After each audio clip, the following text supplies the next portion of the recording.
Hi, folks. Oh, I just learned on a video, they said not to say hi, folks. People click right off. Okay, so we're not going to say hi, folks. We're going to say, yes, I'm live streaming. Bella and I are sitting here, and we're live streaming, and I want to get you the update on, it's been 4 months. Right before Thanksgiving, I started the intermittent fasting. Somebody's barking outside. Somebody's locked. So you say, what? We're going to get right to the point. What are the benefits of doing an intermittent fast? Okay. And what are the methods of intermittent fast? So there's 2 different methods you can use for intermittent fast. I wrote all this down because it's easier to just read it off the paper. There's 2 methods. There's a whole day fasting and time rescheduled feedings and restricted feedings, and that's what I'm on. Or number 2, there's a whole day fasting involving regular 1-day fast, alternating fast, and a 24-hour fast, followed by 24 hours of non-fasting, or 5 days and that 5 days a week that you can eat, and 2 days a week you fast. So I went on the one with the time restricted feedings. I start, like right now, it's going on 11. All I can have is coffee until 12. I have my coffee next to me. And then from 12 to 8 is when I eat. That's the one I'm on. That's the easiest one I've been on. But the other one is whole day fastings. I said I couldn't go a whole day without eating. I love to eat. And that you do 24 hours followed by 24 hours followed by fasting. So you have to do the fasting 2 days a week. That's too much for me. It said the time restricted feedings, that's what I do, involves eating only during a certain number of hours a day. Fasting 16 hours and eating the remaining 8 hours. And that seems, at first, if you look at my old videos, at first I was really tired and my resistance was low. But now I've adjusted to it. It's helped me a lot. I'm going to tell you the different benefits that comes with this, and that's the reason that I did it. Number 1 is weight loss. You lose weight and belly fat. Okay, like I said, I've been on it since the beginning, before Thanksgiving. I've lost 13 pounds. I still have a lot of weight to go. And as you can tell by my video that I did with the lights, the patio lights, my arms, oh, I'm losing the weight, and look I have no muscle, so I got to start lifting some weight. So I am losing the weight. I lost 13 pounds. That's nothing to shout about, but it's, at least it's a little something. And then the second thing is it's called insulin resistance. It lowers your blood sugar by 3 to 6%. I want to tell you the truth. That's one of the reasons that I went on it. Because my blood sugar, I was a pre-diabetic. Now, y'all know I'm in my 60s, and I do not want to become a diabetic just because I'm fat and just because I have a terrible, terrible diet. So, I mean, so much of your problems come with, I work in healthcare, and the majority of problems come from being a diabetic.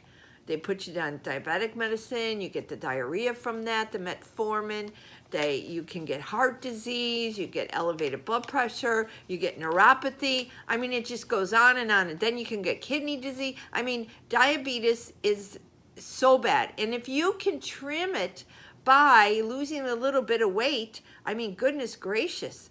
So, it says fasting insulin levels by 20 to 31%. When I started this diet, my fasting glucose was over 120, and a norm is 100, So I've been really, really good about it. Of course, I cheated, over the holidays and had some pie and had some candy and but I'm still doing the intermittent. I didn't cheat on the 12 to 8. I just had some sugar. I'm trying to cut out the sugar.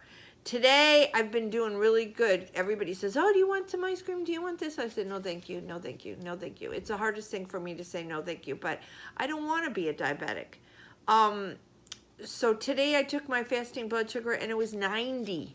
So look at how it went down from 120 to 90. Oh, Bella wants to, somebody's barking outside. She wants to go check it out. Do you want to go check it out? Do you want to check out who's there? Or you want to just be a good girl right now? She wants to look out the window, say, who's outside? She's a busybody. You're a busybody, Bella. Yes, you're a busybody. Okay, so she's tired. Do you want to get down? Okay. She's tired. Okay, she'll be back because she's going to check. She's very nosy. She's going to check out who's out there in the courtyard. Okay, the next thing is inflammation. Now, my family, my grandmother had rheumatoid arthritis.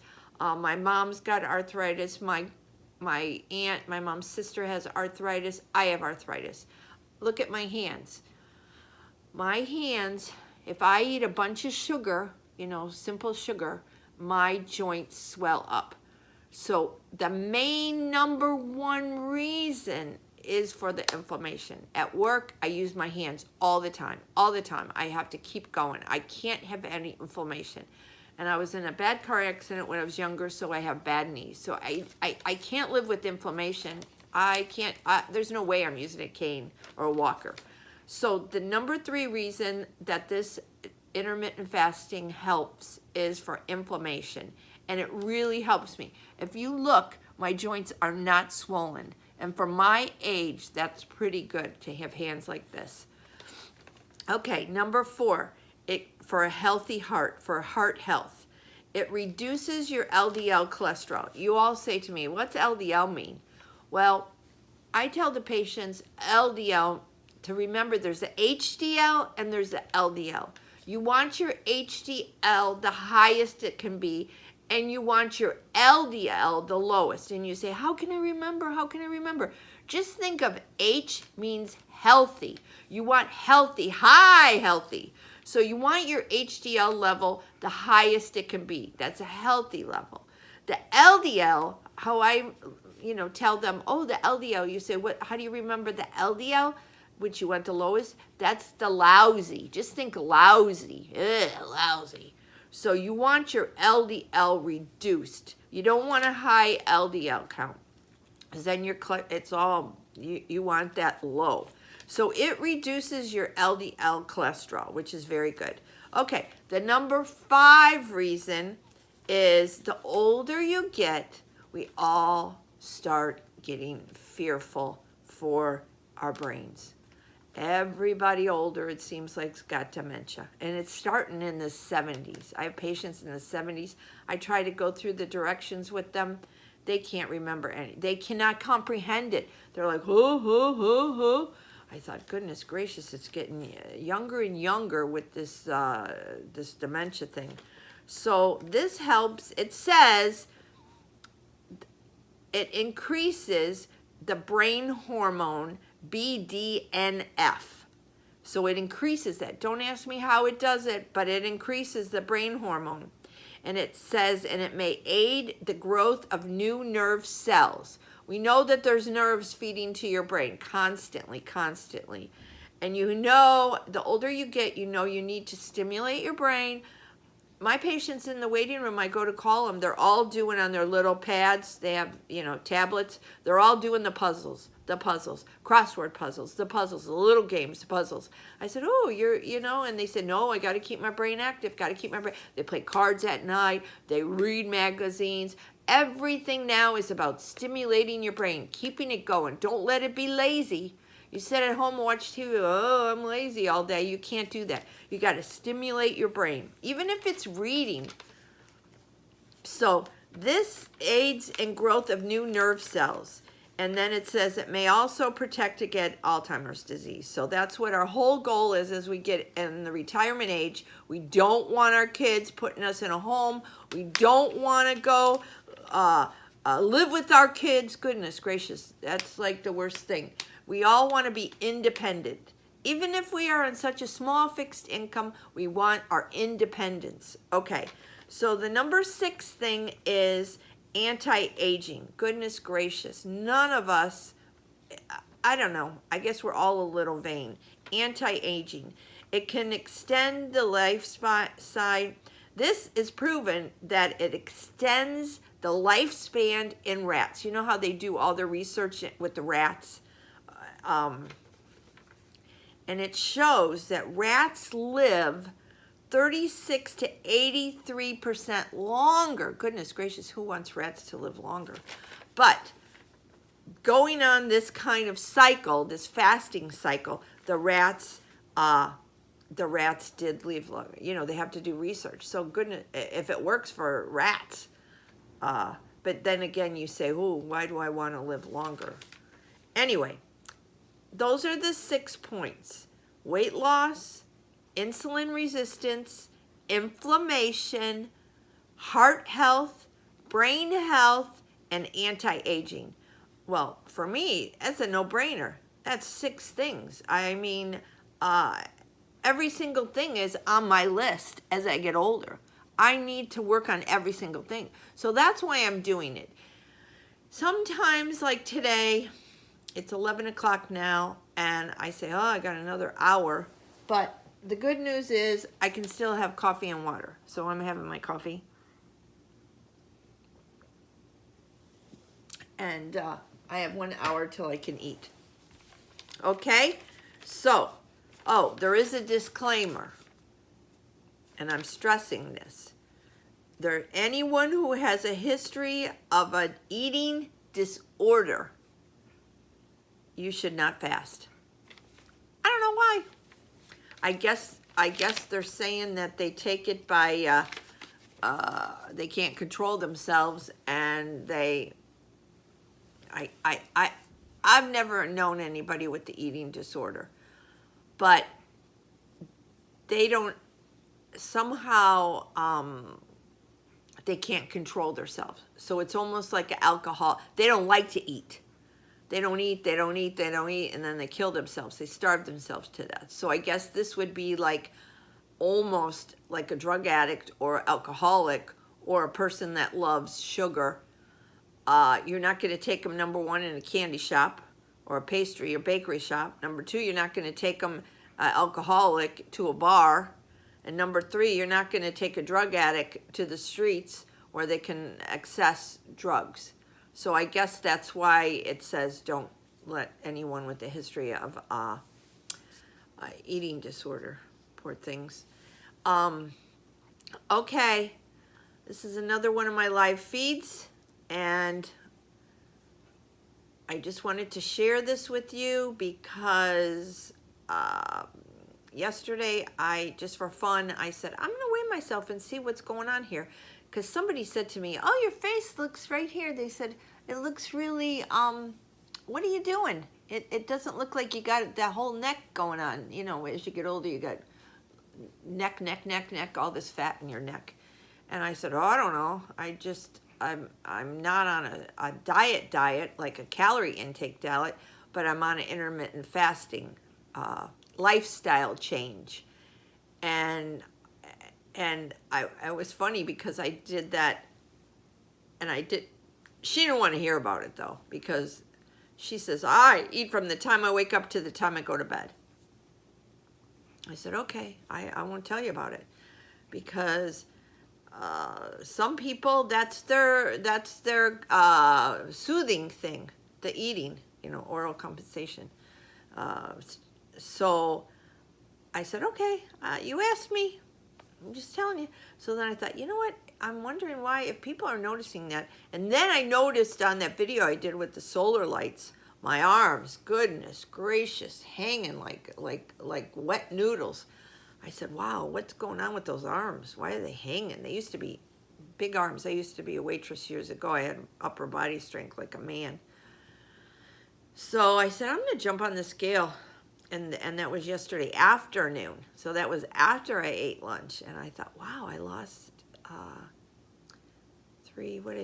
13 pounds. So So I said, that's pretty good. So then today I said, I'm going to take, before I start eating or anything, I'm going to check my fasting glucose. And it was 90. I thought, wow. Because since in between here, I mean, I told you it was in the 120s when I started. That's what scared me so bad, because I thought, wow, you know, normal is 100, and this means 120. I'm a pre-diabetic. I keep this stuff up, I'm going to end up on a metformin or insulin. I got to knock this off real quick. That's how I did the research on going on this diet. And I shouldn't say diet, lifestyle change. And I did it one time, you know, a couple months ago. But like I said, I ate some sugar over the holidays. I'm not going to say I've given up totally all sugar, because I haven't. But I try to, when somebody says, oh, do you want this cookie? Like over the holidays, they had the beautiful cookies and stuff. And do you want this cookie? And I said, I'll split it with you. Let's do half. So that helped me a little bit. I didn't say no, I did half. And I do not eat any ice cream, though, because I know ice cream is so loaded with sugar. But like this girl, she had a birthday cake, and it was homemade, what's it called, carrot cake from a real high-end bakery. And you could see just the carrots in it, beautiful carrots, and sour cream frosting. So I said, little tiny piece, just a little tiny piece. And I always, like when it was my grandkid's birthday, his birthday party, I just said, little piece in the middle, not frosting around it, just the cake in the middle, little tiny piece. So I'm trying, I'm trying to cut out the sugar, because I'm really afraid I don't want to be a diabetic. There's so many complications from diabetes.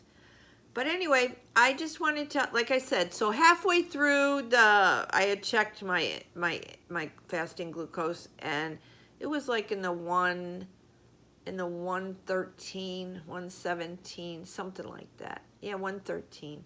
I don't know. It wasn't 120 and it wasn't 100. So I said, okay, keep saying no to the sugar. You can do it. You just can do it. So also I forgot, when you're too heavy, you get a fatty liver. And that's another big problem. You don't want anything wrong with your liver. So I knew I had to, from my original weight, I knew I had to lose 10% of my body weight. That's how you clean up your liver. And just drink a lot of water. I was drinking Diet Coke. I told you how I was drinking Diet Coke. One of my videos that showed that I really had a hard time with the Diet Coke. I quit buying Diet Coke. I drink water. I put a little bit of that lemonade, the homemade lemonade that you can buy, the Simply lemonade. I put a splash of that in sometimes if I feel, you know, I want something sweet. Or I drink coffee. I drink 2 cups of coffee in the morning. And I drink water. I don't drink iced tea because it stains my teeth. I also, once in a while, when I'm out, if I ever get a fast food, I'll get a Diet Coke. I'm not going to say I have totally given up Diet Coke, but that, I think, is the hardest addiction there is, that Diet Coke. I need to do research on that and find out what is so addictive about that Diet Coke. So that's it. Hope you enjoyed my video, and please subscribe. You have a great day. Bye-bye.